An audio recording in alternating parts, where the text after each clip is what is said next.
ಪ್ರೀತಿಯ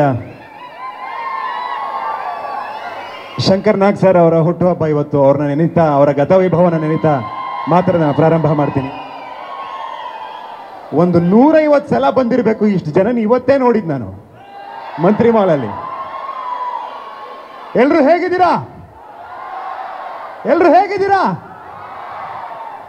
ಬಹಳ ಜನ ನನ್ನ ಕೇಳ್ತಿರ್ತಾರೆ, ನೀವು ಸಿನಿಮಾಗೆ ಏನಕ್ಕೆ ಬಂದ್ರಿ, ನಾಯಕ ನಟ ಆಗ್ಬೇಕು ಅಂತ ಏನಕ್ಕೆ ಅನ್ಕೊಂಡ್ರಿ ಅಂತ. ಸುಮಾರು ಘಟನೆಗಳಿದೆ, ಸುಮಾರು ವ್ಯಕ್ತಿಗಳಿದ್ದಾರೆ.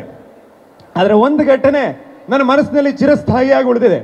ತುಮಕೂರು ಜಿಲ್ಲೆಯ ಚಿಕ್ಕನಾಯಕನಹಳ್ಳಿಯಲ್ಲಿ ಒಮ್ಮೆ ಅರ್ಜುನ್ ಜನ್ಯ ಸರ್ ಬಂದಿದ್ರು. ಒಂದು ಕಾರ್ಯಕ್ರಮದಲ್ಲಿ ಅವರು ಪ್ರಾರಂಭ ಮಾಡೋಕ್ಕಿಂತ ಮುಂಚೆ ಒಂದಷ್ಟು ಹೆಸರುಗಳನ್ನ ತಗೊಂತಾರೆ.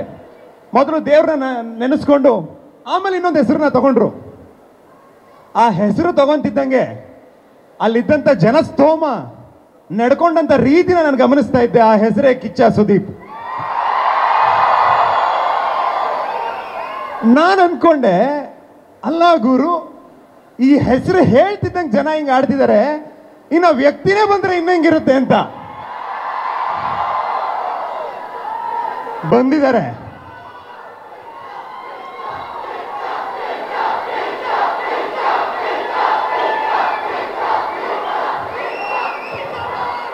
ಆ ವ್ಯಕ್ತಿನೇ ಬಂದ್ರೆ ಹೇಗಿರುತ್ತೆ ಅಂತ ಅನ್ಕೊಂತಾ ಇದೆ. ಅದು ನನ್ನ ಸಿನಿಮಾ ಟ್ರೈಲರ್ ರಿಲೀಸ್ಗೆ ಬಂದಿದ್ದಾರೆ ಅಂದ್ರೆ ನನಗೆ ತುಂಬಾ ಖುಷಿ ಆಗ್ತಾ ಇದೆ.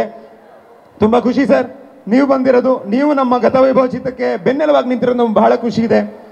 ಒಂದು ಅವ್ರನ್ನ ಭೇಟಿಯಾದಾಗ, ನಾನು ಮೊದಲನೇ ಬಾರಿ ಭೇಟಿಯಾಗಿದ್ದು ಇತ್ತೀಚೆಗೆ ಈ ಕಾರ್ಯಕ್ರಮ ಕರೆಯೋಕ್ಕೆ. ಹೇಗೆ ಬರಿಗೈಯಲ್ಲಿ ಹೋಗೋದು ಅಂತ ಒಂದು ಉಡುಗೊರೆನ ತಗೊಂಡು ಹೋಗಿದ್ವಿ. ನೋಡ್ಬಿಟ್ಟು very nice of you, but ಒಳ್ಳೆ ಕೆಲಸ ಮಾಡ್ತಿದ್ದೀರಾ, ನಿಮಗೆ ಸಪೋರ್ಟ್ ಮಾಡಬೇಕು ಅಂತ ನಾನು ಇದ್ದೀನಿ. ನೀವು ಬರಿಗೈಯಲ್ಲಿ ಬಂದರೆ ನನಗೆ ಇನ್ನೂ ಸಂತೋಷ ಆಗುತ್ತೆ. ಇದನ್ನೆಲ್ಲ ಆಗಾಗ ಬರ್ತಾ ಇರಿ, ಹಾಗೆ ಬನ್ನಿ, ಇದೆಲ್ಲ ತಗೊಂಬರ್ಬೇಡಿ ಅಂತಂದ್ರು. ಅದವ್ರ ದೊಡ್ಡತನ.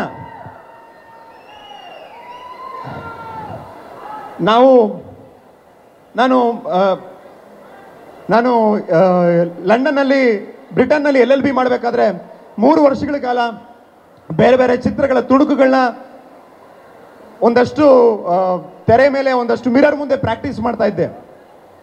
ಅದಾದಮೇಲೆ ನಾನು 2017ಕ್ಕೆ ಭಾರತಕ್ಕೆ ಬಂದಾಗ ಬೀದಿ ನಾಟಕ, drama, short movie, martial arts, gymnastics, dance, 20 kg ದೇಹದ ತೂಕ ಇಳಿಸೋದು, ಅಭಿನಯ ಶಾಲೆಗಳಲ್ಲಿ ತರಬೇತಿ ತಗೊಳ್ಳುವಂಥದ್ದು, ಮತ್ತು ಆ್ಯಕ್ಟಿಂಗ್ ವರ್ಕ್ಶಾಪ್ಸ್ ಮಾಡುವಂಥದ್ದು, ಈ ಥರ ತಯಾರಿಗಳು ಮಾಡ್ಕೊತಾ ಇದ್ದೆ. ಅದಾದಮೇಲೆ ಸಿಂಪಲ್ ಸುನಿ ಸರ್ ಅವರ ಒಂದು ಇಂಟ್ರೊಡಕ್ಷನ್ ಆಯಿತು. ಅವ್ರ ಜೊತೆ ಭೇಟಿಯಾಗಿ 1.5 ವರ್ಷ 2 ವರ್ಷ ಅವ್ರ ಜೊತೆ ಒಂದು ಪ್ರಯಾಣ ಆಯಿತು. ಅದಾದಮೇಲೆ 2022ಕ್ಕೆ ಗತವೈಭವದ ಚಿತ್ರೀಕರಣ ಪ್ರಾರಂಭ ಆಯಿತು. ಅಲ್ಲಿಂದ 3 ವರ್ಷ ಹಿಡಿತು. ಅಲ್ಲಿಗೆ ನಾನು ನಟನೆ ಆಗಬೇಕು ಅಂತ ಹೇಳಿ ಪ್ರೊಫೆಷ್ನಲ್ ಟ್ರೈನಿಂಗ್ನ ಪ್ರಾರಂಭ ಮಾಡಿ 8 ವರ್ಷಗಳಾಯಿತು.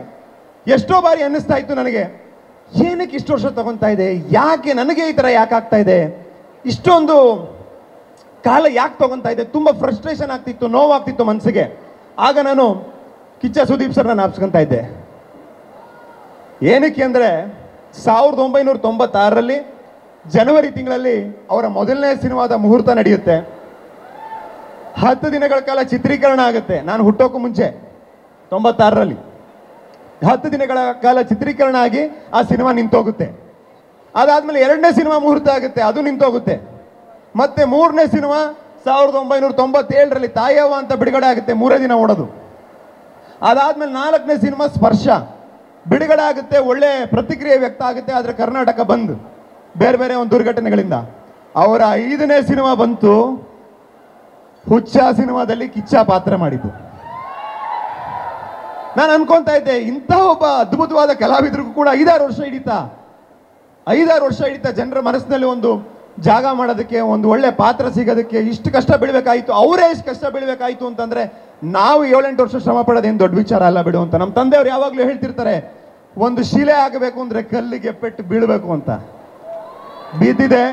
8 ವರ್ಷಗಳ ನಂತರ ಇವತ್ತು ಗತವೈಭವ ಆಗಿದೆ. ನಿಮ್ಮ ಮುಂದೆ ನವೆಂಬರ್ 14ಕ್ಕೆ ಬರ್ತಾ ಇದ್ದೀವಿ.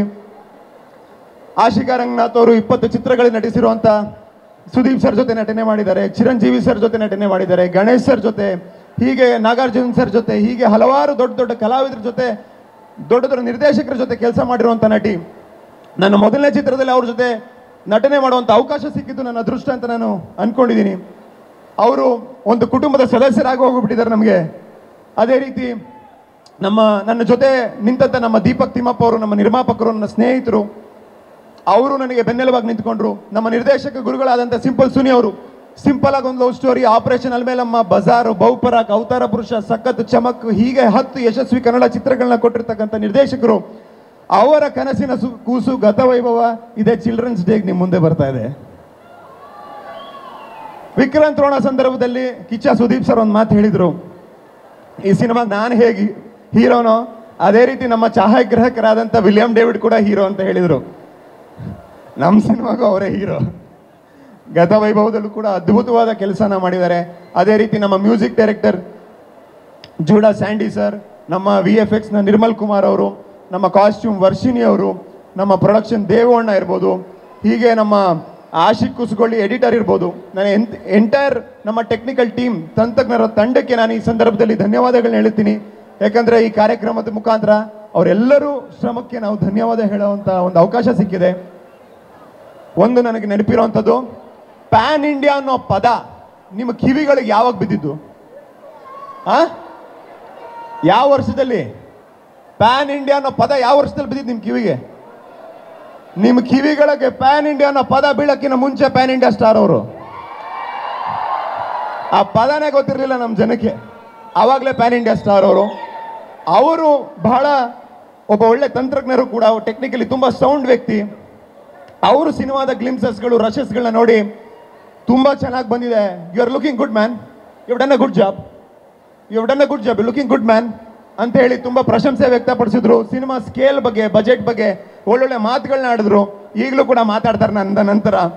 ಸೊ ಅವರಂತ ಒಬ್ಬ ಟೆಕ್ನಿಕಲಿ ವಿಚಾರವಂತರು ಬಂದು ನಮ್ಮ ಸಿನಿಮಾಗೆ ಬೆನ್ನೆಲುಬಾಗಿ ನಿಂತ್ಕೊಂಡಿರುವಂಥದ್ದು, ಒಳ್ಳೊಳ್ಳೆ ಮಾತುಗಳನ್ನ ಆಡಿರುವಂಥದ್ದು, ನಮಗೆ ಪ್ರೋತ್ಸಾಹ ಕೊಟ್ಟಿರುವಂಥದ್ದು ಬಹಳ ದೊಡ್ಡ ವಿಚಾರ. ನವೆಂಬರ್ 14ಕ್ಕೆ ಗತವೈಭವ ನಿಮ್ಮ ಮುಂದೆ ಬರುತ್ತೆ. 4 ಸಿನಿಮಾನ ಒಂದೇ ಟಿಕೆಟ್ ದುಡ್ಡಿಗೆ ನೋಡ್ತೀರಾ. 4 ಸಿನಿಮಾನ ಒಂದು ಟಿಕೆಟ್ ದುಡ್ಡಲ್ಲಿ ನೋಡ್ದಂಗೆ. ಪುನರ್ಜನ್ಮದ ಕಥೆ ಇದು.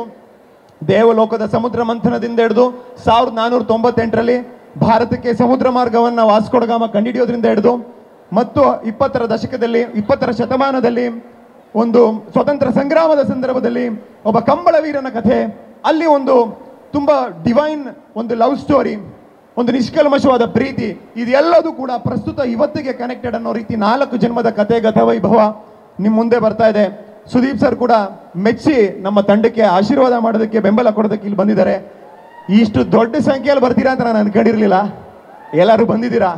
ನಮಗೂ ಕೂಡ ಸುದೀಪ್ ಸರ್ ಇಂದ ಮಂತ್ರಿ ಮಾಲ್ನು ಈ ಥರ ನೋಡುವಂಥ ಒಂದು ಅವಕಾಶ ಸಿಕ್ಕಿದೆ.